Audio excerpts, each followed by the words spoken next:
ఇప్పుడు కౌశిక్ రెడ్డి గారు చెప్పినట్టు గత నెల రోజుల నుండి ముఖ్యమంత్రి గారు బీఆర్ఎస్ పార్టీ రోజు బంకచర్ల గురించి నీళ్ళ గురించి ప్రశ్నిస్తూ ఉంటే గత నెల రోజుల నుండి ముఖ్యమంత్రి గారు ఒకటే పనిచేస్తూ ఉన్నారు. రోజు పొద్దున లీకులు, ఫోన్ ట్యాపింగ్లు అని చెప్పేసి లీకులు ఇస్తూ ఉన్నారు. ఈ ముఖ్యమంత్రి గారి పని ఎట్లుంటుందో ఒక్కసారి మీకు వినిపిస్తా, ఆయన మాటల్లోనే వినిపిస్తాను. నేను అదే చెప్తున్నా, మాతోనే అబద్ధాలు మా చేత మోసపోవాలని ప్రజలు కోరుకుంటుండ్రు, సరే వాళ్ళది కోరుకున్నప్పుడు మాదే ఉంది, రోగి కోరుకున్నది అదే, డాక్టర్ ఇచ్చింది అదే అన్నట్టు ఉంది వ్యవహారం. విన్నారు కదా, అర్థమైంది కదా. రోజు అబద్ధాలు, మోసము ఆయనకు వెన్నతో పెట్టిన విద్య. గత నెల రోజుల నుంచి ఫోన్ ట్యాపింగు, మన్ను మశానా అని ఇదే మాట్లాడుతూ ఉన్నాడు. ఏమైంది నిన్న? ఆగలేదు ఆయనకి. అంతకుముందు నుంచి ఎప్పుడు అంటారు బీఆర్ఎస్ పార్టీ, ఆయనకు దొంగతనం చేయడం వచ్చు, దొంగగా పట్టుబడడం కూడా వచ్చు ఆయనకి. అది ముఖ్యమంత్రి రేవంత్ రెడ్డి గారు అంటే. దొంగతనం చేసిండని ఒప్పేసుకున్నాడు ఆయన్నే.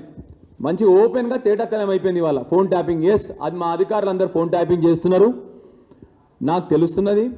ఎందుకు లీక్ అవ్వాల్సి వచ్చింది ఆయన? ఎందుకంటే ఆయన స్వంత మంత్రులే ఆయన మీద తిరగబడ్డారు. ఏమని తిరగబడ్డారు? నువ్వు మా ఫోన్లు కూడా ట్యాపింగ్ చేస్తున్నావని. కేసీఆర్ గారు 10 సంవత్సరాలలో ఎక్కడన్నా మీరు ఫోన్ ట్యాపింగ్ ముచ్చట విన్నారా మీరు? అసలు ఇంకొక ముచ్చట మీరు జాగ్రత్తగా వినాలి, మీరు అందరు ప్రెస్ మిత్రులు అందరూ కూడా. ఏమంటాడు రేవంత్ రెడ్డి మొన్న? నా ఫోన్ ట్యాప్ కాలేదు, నన్ను అందుకొరకే సిట్టు పిలవలేదు చెప్పిండా లేదా? ఆయనే చెప్పిండా? మరి అంతకుముందు ఏమన్నాడు? అపోజిషన్ పార్టీ లీడర్గా ఉన్నప్పుడు ఏమన్నాడు? కేసీఆర్ గారు నా ఫోన్ ట్యాప్ చేస్తున్నారు, ఈయన నా ఫోన్ ట్యాప్ చేస్తున్నాడు, మహేందర్ రెడ్డి నా ఫోన్ ట్యాప్ చేస్తున్నాడు అని చెప్పేసి రోజు లొల్లి చేసిండు. నేను సంవత్సరం క్రితం చెప్పిన, ఆయనకి మానసిక రోగం ఉన్నది. పొద్దున ఒక మాట మాట్లాడతాడు, సాయంత్రం ఒక మాట మాట్లాడతాడు, ఎలక్షన్ల కంటే ముందు ఒకటి మాట్లాడతాడు, ఎలక్షన్ తర్వాత ఒకటి మాట్లాడతాడు. అబద్ధాలు, మోసం ఆయనకు వెన్నతో పెట్టిన విద్య. ఫోన్ ట్యాపింగ్ అయిపోయింది, 20 నెలలైంది. ఈయన ఆడుతున్న తమాషాకు అంతా కూడా నిన్న బయటపడ్డది. ఆయన నోటితోనే చెప్పిండు, ఎస్ నేనే ఫోన్ ట్యాపింగ్ చేస్తున్నాను, ఆయననే ఒప్పుకున్నాడు నిన్న.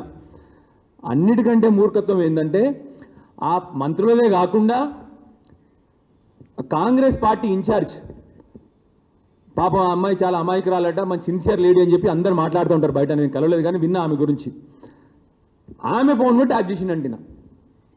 ఎవరు? బయట రాష్ట్రం నుంచి వచ్చిన ఇన్ఛార్జ్ ఫోన్ కూడా ట్యాప్ చేసినంత దౌర్భాగ్యమైన పరిస్థితిలో ముఖ్యమంత్రి గారు ఉన్నారు. ముఖ్యమంత్రి గారు అంటే అర్థం చేసుకోండి, ఆయనకి ఎంత అభద్రతా భావమో, ఎంత ఇన్సెక్యూరిటీయో ముఖ్యమంత్రి గారికి. అందుకొరకే తన జీవితంలో ఏ మంచి పని చేయలేక రోజు పొద్దున్న లేచి అబద్ధాలు ఆడడము, మోసం చేయడం. కాళేశ్వరం అయిపోయింది, ఫోన్ ట్యాపింగ్ అయిపోయింది, ఫార్ములా ఈ వాళ్ళ మంత్రులే చెప్పినారు, వాళ్ళ మంత్రులు, వాళ్ళ క్యాబినెట్ సహచార మంత్రులే క్లియర్గా చెప్పినారు, ఫార్ములా ఈలో ఏం తప్పు లేదు, జరిగిన విధానంలో కొన్ని లోపాలు ఉన్నాయి తప్ప ఏమీ తప్పు లేదని వాళ్ళ క్యాబినెట్ సహచారులు చెప్పినారు. 20 నెలలైంది. ఇప్పటికన్నా ఈ ముఖ్యమంత్రి తెలివి వచ్చి ఈ రాష్ట్రానికి సంబంధించి మంచి పనులు చేస్తాడని చెప్పి ఆశిస్తా ఉన్నాం.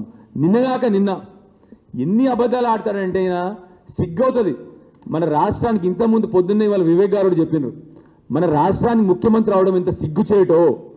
సింపుల్గా లెటర్లో దయచేసి, నేను ఇంతకుముందు ఒకసారి ప్రెస్ మిత్రులను అడిగినాను, దయచేసి ఇవన్నీ మీరు అఫీషియల్గా ప్రింట్ చేయండి అని చెప్పి అడిగినా మిమ్మల్ని. మీరు చేయట్లేదు కాబట్టి ఆయన అబద్ధాలు కూడా నిజమైపోతా ఉన్నాయి. ఇది సోనియా గాంధీ గారు దీన్ని రాసిన లెటర్ ఏంటంటే, అంటే నాకు వచ్చిన ఇంగ్లీష్ భాష అర్థం చేసుకున్న భాష, నేనైతే చిన్నప్పటి నుంచి ఇంగ్లీష్ మీడియం చదువుకున్నా, నేను ఎల్కేజీ నుండి ఇంగ్లీష్ మీడియం చదువుకున్నా. దీంట్లో ఏం చెప్తుంది క్లియర్గా అంటే, నన్ను ఆ మీటింగ్కి, నిన్న జరిగిన మీటింగ్ ఏది, ఏఐసిసి హెడ్ క్వార్టర్స్లో జరిగిన మీటింగ్కి ఇన్వైట్ చేసిన, అంటే నన్ను రమ్మన్నందుకు ధన్యవాదాలు, కానీ నేను ఈ మీటింగ్కి రాలేకపోతున్నా, నాకు వేరే పని ఉంది, నేను ఈ మీటింగ్కి రాలేకపోతున్నా అని చెప్పి ఆవిడ సోనియా గాంధీ గారు రేవంత్ రెడ్డి గారికి లెటర్ రాసిండ్రు. ఈయన ఏమంటాడు? సిగ్గు అనిపిస్తలేదా? మీరు ఏమనుకోదు జర్నలిస్ట్ మిత్రులు, మిమ్మల్ని అడుగుతున్నా, మీరు తెలంగాణ వాదులే, మీరు అందరు తెలంగాణ బిడ్డలే. ఏముంది మీరు దీంట్లో? కేవలము ఆవిడ నేను రాలేకపోతున్నాను ఈ మీటింగ్ అంటే, నాకు ఆస్కార్ అవార్డు ఇచ్చింది సోనియా గాంధీ, ఇంకేం అవార్డు ఇచ్చింది, 2-3 అవార్డులు చెప్పిండు, ఆస్కార్ అవార్డు ఇచ్చింది, నాకు ఇంతమంది గొప్ప విషయం అంటే అర్థమైంది. ఆయన లెవెల్ ఏందో అర్థమైందా ఇప్పుడు? అంటే ఆయన పనికిరానుని కేవలం ఒక మామూలు లెటర్ రాసిన సోనియా గాంధీ నాకు అదే చాలు అన్న పరిస్థితిలో ఉన్నాడు ఆయన. ఇంత దారుణమైన నాయకుడు. నేను ఇంతకుముందు ఒకసారి చెప్పిన, a leader who lies more than he leads. అంటే ఒక నాయకుడు అబద్ధాలు ఎక్కువ నాయకత్వం కంటే ఎక్కువ చేస్తాడని చెప్పినా కాబట్టి ఇగో ఈ లెటరే నిన్న జరిగిన ఉదాహరణ. దీనిలో ఏమీ లేదు. నేను దయచేసి మా ప్రెస్ మిత్రులు కూడా ప్రింట్ చేయమని చెప్తున్నా. అంటే మన తెలంగాణ ఆత్మగౌరవాన్ని ఎక్కడ తాకట్టు పెడుతున్నాడు? ఆ రోజు తెలంగాణ ఉద్యమ ద్రోహి ఇవాళ మళ్ళీ తెలంగాణ ఆత్మగౌరవాన్ని కూడా తాకట్టు పెడతా ఉన్నాడు. ఈయన చెప్పే అబద్ధాలకు ఎండింగ్ ఉండదు. ఇప్పటికన్నా దయచేసి ముఖ్యమంత్రి గారిని అడుగుతా ఉన్నా, మీరే ఒప్పుకున్నారు స్వయాన ఫోన్ ట్యాపింగ్ చేస్తున్నామని. సరే, మీ ఫోన్ ట్యాపింగ్ చేస్తారా, మీరు ఏమైనా చేసుకోండి. మీ మూర్ఖత్వం ఆపండి. ఇప్పటికన్నా ప్రజలకు కావాల్సిన సంక్షేమ పథకాల గురించి కానీ, ప్రజలకు జరగాల్సిన అభివృద్ధి పథకాల గురించి కానీ మాట్లాడడం మొదలుపెట్టండి. చిల్లర చిట్ చాట్లు, చీటింగ్ చాట్లకి చాలా పాపులర్ అయిపోయినారు మీరు. ఢిల్లీ పోవాలి, ఎక్కడ కూర్చోవాలి, చిల్లర చాట్లు ఇవన్నీ బంద్ చేయండి. ఇప్పటికన్నా 20 నెలలైంది ఇదే తమాషా నడిపిస్తూ ఉన్నారు. ఫోన్ ట్యాపింగ్ అయిపోయింది, కాళేశ్వరం అయిపోయింది, ఫార్ములా అయిపోయింది, అన్నీ అయిపోయినాయి. ఇక మీ జోకులన్నీ అయిపోయినాయి. కనీసం ఒక్కసారన్నా ప్రజల గురించి ఆలోచన చేసి ఇప్పటికన్నా మీ వంకర బుద్ధిని మార్చుకొని ప్రజల సంక్షేమం కోసం పాటుపడాలని చెప్పి మళ్ళొకసారి ముఖ్యమంత్రిని కోరుతూ, ఈ పిచ్చి చేష్టలు దయచేసి తెలంగాణ ఆత్మగౌరవాన్ని తాకట్టు పెట్టకండి. చాలా ఎక్కువైపోయింది.